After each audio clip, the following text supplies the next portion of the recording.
Hey everybody, so I have to do this video in two parts.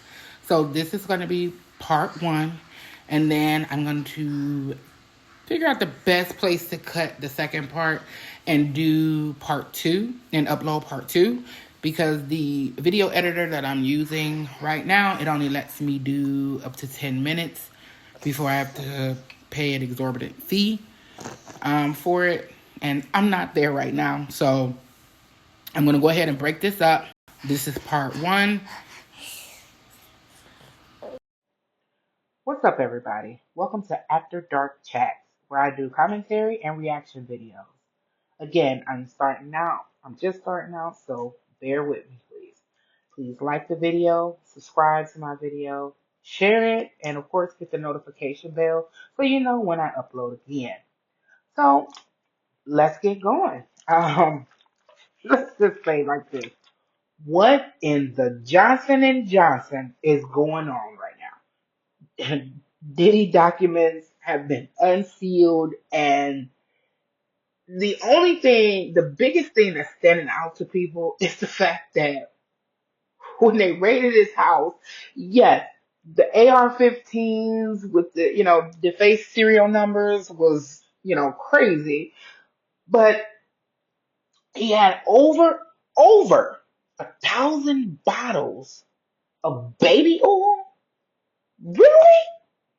Come on, now I have a whole baby, okay? I'm talking about crying, wah, wah, going on in my life, and I don't have 1,000 bottles of baby oil.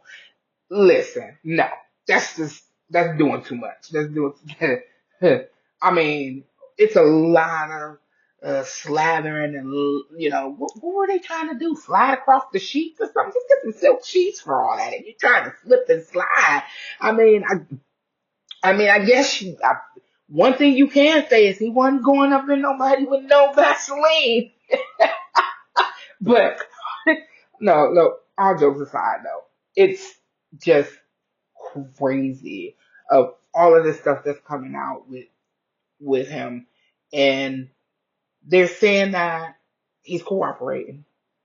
But the most telling of it all is the fact that his bail was denied, which means that the courts feel like he is a flight risk. But let's be honest, he is worth a lot of money. So he is a flight risk. There is a possibility that he can get on a flight and head off to wherever, be somewhere with Russell Simmons or something. You know what I mean? Like, I'm quite sure he knows of any place that is a non-extradition location. I'm quite sure he's well aware. And when you think about it, the stature that he is and the money that he has and the shit that he was into, he gotta know those places where he can go to where he won't get extradited, to do that. So they deny bail. They are not playing with that. Sit your monkey ass down in that prison cell or that jail cell and wait for your trial. Because we ain't about to risk it, you being gone. No. No. Sit your ass down. Hold tight. Hold on to them bars. You ain't got no Vaseline to slide your ass out of this one, okay? Listen. Now, this, when you think about the type of power that Diddy has had, we thinking about if you came up in the 90s, we all knew it was something wrong with Diddy. We all knew. We've been saying it for years. And that's the thing, like when everybody be like, oh, well, Cat Williams said it, everything will be revealed and people going down. And it's like, but if you go back, if you just go back, even in recent years, if you just go back and look at different people's commentaries about situations that's around him and anything, just when people talk about him, period, it ain't even gotta be something that has happened that's like in the news. Just people that speak about him, period. When you listen to other commentators that grew up in the 90s and the early 2000s and stuff, when he was like really, really big, everybody has been talking about it. It's not nothing new. This whole thing with him being shady, shifty, all of this extra stuff, everybody already knew that it was something wasn't right with him. Nobody knew exactly what, but everybody knew something wasn't right with him. You know, um, from the, everybody speaks about how most of his artists didn't go anywhere. They were like, you know, they came out, they had big hits and stuff like that, and where they was big, had big things that you thought they were gonna be the next person that's gonna be on the trail for a very long time, and nothing. You know, they kind of just dropped, and then a lot of them, when you look back at them, they had nothing. Now, I'm not saying that he took anything from them. I'm gonna say that he took advantage of them. You know what I mean? And I really feel like it was just power. Diddy had that power. He had that power. This is a man that literally changed his name every few years. He was like a chameleon. He wanted to change his name, change his, what he was standing for and all, just kind of, you know what I mean? Like he was doing rebirth. One day you calling him Puff Daddy, one day you calling him Diddy, and then you want to be loved, whatever. You know, but all of this is, you say he's getting them to sign these, sign these papers and everything like that, and he's like, "Well, I didn't steal anything from anybody. This is business. I gave them contracts and they signed the contracts," which is rich Hollywood speak for.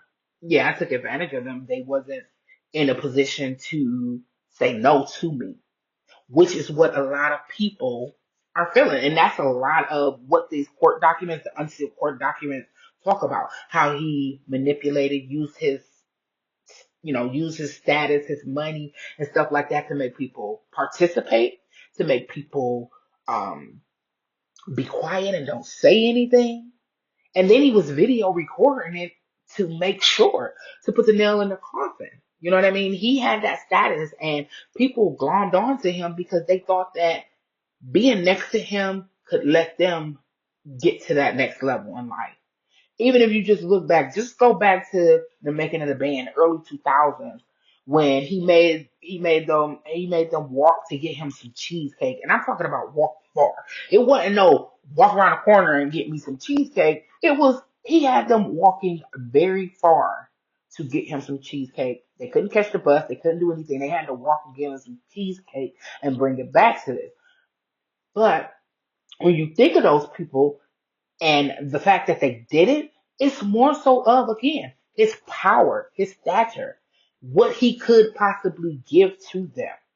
So he had that over there. When you young and you hungry and you trying to make it in the business, and and this is your avenue, and you feel like this is my shot. I have to do what I have to do to try to get this shot. And a lot of them were not in great places in life at that time. So this was their shot. So at the time, when that person is there, Diddy was like the light at the end of the tunnel. Everybody is trying to get to that light at the end of the tunnel. You hear it all the time, you're going to get some rain and it's going to be a rainbow, or the saying, hey, there's a light at the end of the tunnel. And for a lot of people, Diddy was that light at the end of the tunnel, or so they thought. And so they believed. And he dangled that in front of them like a carrot. He dangled that carrot as they continued and consistently ran towards that light. And they were contorting their morals and their selves in order to fit in, to try to get that carrot, to try to get to that light, so that they are no longer in those dire situations that a lot of them were in. Thank you for watching my video. Please like, share, and subscribe. I will be uploading part 2 shortly.